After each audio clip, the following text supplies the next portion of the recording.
पुलवामा करवाने वाले आज रो रहे हैं क्योंकि उनके सामने बिल्कुल वैसी की वैसी तस्वीर आई है जो कभी उन्हें भारत में देखने को मिली थी, जिस पर उन्होंने तालियां बजाई थी, जिस पर उन्होंने जश्न मनाया था। नमस्कार, स्वागत है आप सभी का। आप देख रहे हैं एनएमएफ न्यूज, आपके साथ मैं हूं नम्रता चौधरी। अगर आप कर्मा बिलीवर हैं, अगर आप कर्मों पर विश्वास रखते हैं और आपको लगता है कि अगर आप गड्ढा खोद रहे हैं दूसरे के लिए और आप खुद उस गड्ढे में गिरेंगे, तो ये खबर बहुत ध्यान से देखिएगा। और जो लोग कर्मा बिलीवर नहीं है वो भी इस वीडियो को देखिएगा। याद कीजिए पुलवामा का वो हमला, याद कीजिए जब बहुत बड़ी तादाद में आरडीएक्स मिला था, जब बहुत बड़ा ब्लास्ट हुआ था और जब भारत के वीर सपूत इस दुनिया को हमेशा के लिए अलविदा कह गए थे, शहीद हो गए थे। पुलवामा अटैक को कोई नहीं भूल सकता। पुलवामा में शहीद हुए हमारे जवानों को कोई नहीं भूल सकता और पुलवामा करवाने वाले भारत के दुश्मनों को भी भारत कभी नहीं भूल सकता।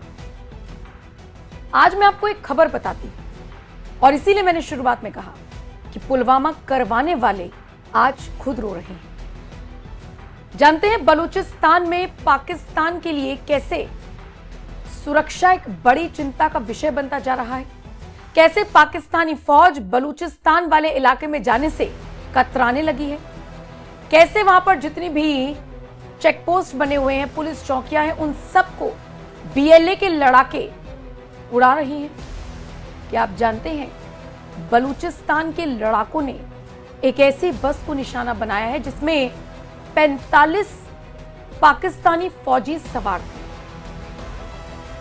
और उसे उड़ा दिया गया और इतना भयंकर रूप देने की इसे कोशिश की ताकि पाकिस्तानी फौज के अंदर डर बैठाया जा सके। ये तस्वीर देखिए, ये तस्वीरें सामने आई हैं उस पूरे घटनाक्रम के बाद की। जली हुई बस, चारों तरफ राख हुआ हुआ नजारा, बहुत ज्यादा विचलित कर देने वाली तस्वीरें हैं, इसीलिए आपको डायरेक्ट नहीं दिखा रही हैं। लेकिन जरा सोचिए, एक बस में पाकिस्तानी सेना के 45 जवान सवार थे और बीएलए ने उसे पूरी तरीके से खत्म कर दिया, उड़ा दिया, जला दिया, राख कर दिया।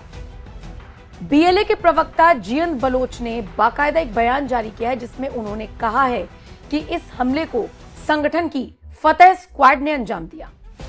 दावा है कि पाकिस्तान सेना के जवानों को ले जा रही बसें, उनके सुरक्षा एस्कॉर्ट और बाद में मौके पर पहुंची अतिरिक्त सैन्य टुकड़ियां थी जिन सबको उड़ा दिया गया। संगठन का दावा है कि ये लड़ने के लिए आए थे हमसे और हमने इन सबको खत्म कर दिया। बीएलए का दावा है कि कार्रवाई के दौरान 45 से ज्यादा सैनिक मारे गए, दर्जनों घायल हुए और ये भी कहा कि संघर्ष जारी रहने के कारण मृतकों की संख्या बढ़ सकती है।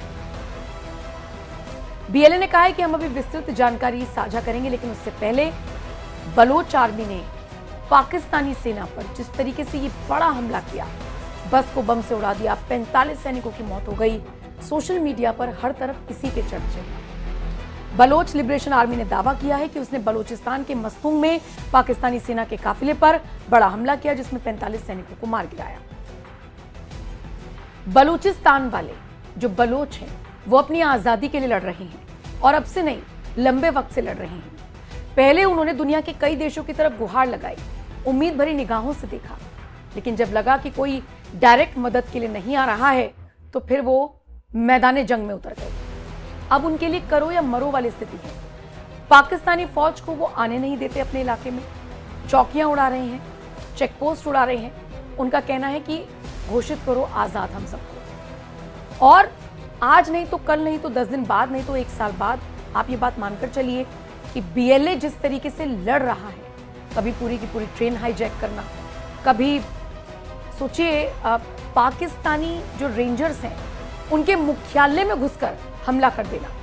एक तरफ से बलूचिस्तान वाले मार रहे हैं पाकिस्तानी फौज को, दूसरी तरफ से हम सब देख रहे हैं कि पीओके में अलग ही हंगामा मचा हुआ है। खैबर पख्तूनख्वा यहां पर भी बवाल मचा हुआ है। सिंध वाले नाराज हैं क्योंकि पंजाब को सारी सोर्सेज दी जा रही हैं जो पाकिस्तान वाला पंजाब प्रांत है। अफगानिस्तान अलग मार रहा है और भारत तो खैर तैयार है ही कि अगर हमारे साथ कोई भी हिमाकत अब इस बार पाकिस्तान ने की तो हम भी तैयार हैं। चारों तरफ से मुंह के खाने के बाद पाकिस्तानी फौज के सैनिक कुछ इसी तरीके से मर रहे हैं। फिलहाल इस खबर पर आपकी क्या राय है? कमेंट सेक्शन में आप अपनी राय जरूर दें और बाकी खबरों के लिए NMS न्यूज़ देखते रहें।